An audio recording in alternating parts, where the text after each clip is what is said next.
J-Man here for another comic book review. Mothman, #1, Frank Frazetta.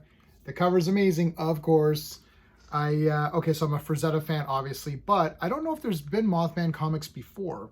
If there has been, then I did not read them. This is the first time reading any Mothman comics, so it is going to be difficult to review this.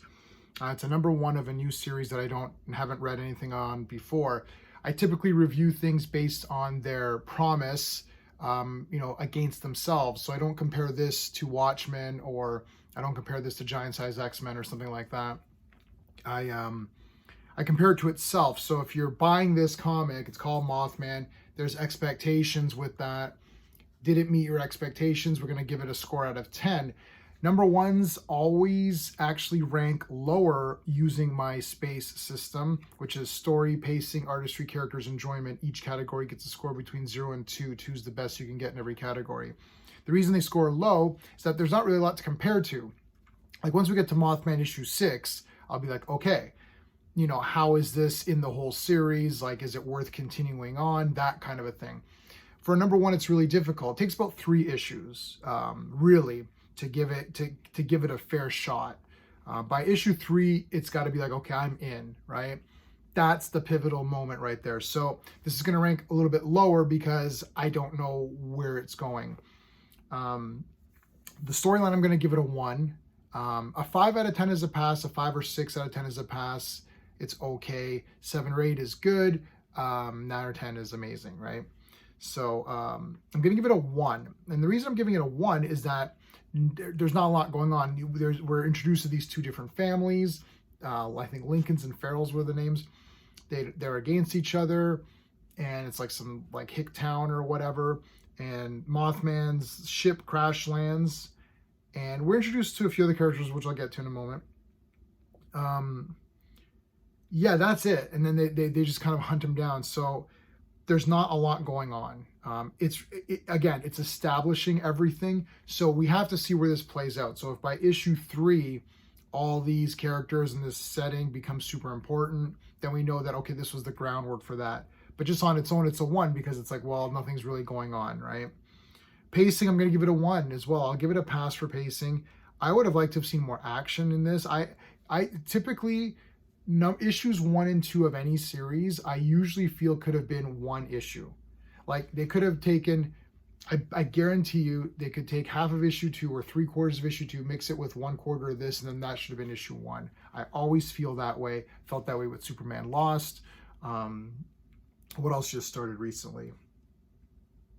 Even like Dawn Attack to an extent, but I really like that one a little bit better. The first Dawn Attack, I like that one better than this one. So pacing a 1, I feel that it's a little bit slow, but again, it's introducing all your characters. That's fine. The artistry, I'm going to give it 1.5 for the art. It's not too bad. There's different styles. It's panely. Well, the covers, for the cover alone, you got to give it a 1.5 just because the cover's so good. The interiors are not too bad. I would have given it, if it wasn't this cover, I'd give it a 1 as a pass. The characters I'm going to give, well, I liked this one girl here who's sort of, I guess, I don't know if she's going to be the main girl. I think her name was Irene, but now I'm forgetting, which is not great. That's not a good sign, but I'm pretty sure it was Irene. I can't find it, of course. Anyways, but she's really the only nice character in this. And she's got her grandmother and stuff, so that I can't find her name. What it is. I'm pretty sure it was Irene. I liked her. The grandmother was kind of a fun character.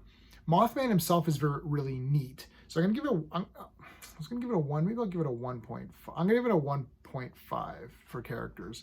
They're establishing the characters, but I get a sense for who they are right away. There's like the villains, the family that doesn't like each other, the 2 families. I get a sense for who they are. Mothman himself is really fun. So he's kind of a fun character, which I didn't expect. I thought this would be a little bit more of a serious thing. And he's a little bit of a goofy character. He's an alien, and he kind of talks to himself. He befriends this dog. And he's just saying a lot of weird and kind of funny little silly things. So I kind of thought that was neat. Though I do wish that it was a bit more serious. But let me see where it goes. Okay, again, we don't know.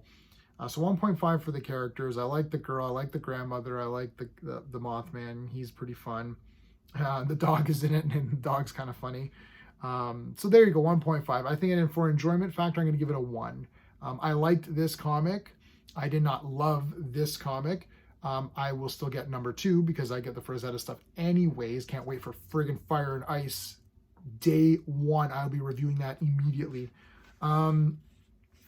So overall, a 6. I'm giving it a 6 out of 10. Now that is a pass. 5 or 6 is a pass. So it's a pass with an asterisk. I think if you're not into this cover or Frazetta stuff, you'll just be like, eh. But let's see where it goes. As I said, 3 issues. That's your thing right there. You got 3 issues to get me in there. If I'm in after 3, I'm usually in, right? After 3 issues, if I'm in, I'm in.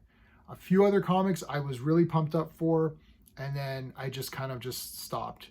And it's nothing, and sometimes there's so many things out there. I'm always going to read every Superman comic, so that's a lot right there. Just Superman alone is like 4 or 5 comics a month anyways, right? With the Superboy, and it's like Action Superman, Lost, Superboy. I don't know if they're going to do another Supergirl eventually. There's that Steelworks that came out. So you're looking at 5 or 6 comics. Plus I get Wonder Woman. So it's like another comic. So it's like 6, 7 comics right there just on Superman, Wonder Woman. I stopped Batman because it's just too much. I can't. I love Batman. He's one of my favorites. He's in my top 3, Superman, Batman, Wonder Woman. But Batman has so many comics going. You know what? Sometimes if there's too many, it turns me off. Superman is my all-time favorite character for anything. So no matter what, I'm always going to get Superman. I don't care how many comics it is. If it's going to be 7 a month, I'm going to get all 7. Batman is my second, and then Wonder Woman. But Wonder Woman only has 1 comic, right? Typically. Maybe a special or something. So it's very easy to get Wonder Woman. Batman has so many comics, and I feel that it's almost detracting, from it. Like I can't invest in all of this. Like just have Batman and Detective then. And for a while I was just getting those 2, and I'm just like, I don't know. I can't. And then there's like Brave and the Bold, which isn't even Brave and the Bold. Sorry, this is turning into a Batman stream. Never mind. Mothman. I liked it. It's a pass. Let me know what your thoughts are on Frank Frazetta's Mothman. Are you going to get issue 2? Did you like issue 1? And Saturday night, 7 p.m. Eastern time, open mic Flash talk. We're going to talk about the Flash movie, spoilers, all that stuff. Anyone can come in. I'm going to put a link in the chat. If you want to join me live on camera or just audio is fine, join me on Saturday, 7 p.m. Eastern time for the Flash spoiler talk. All right, guys, until next time.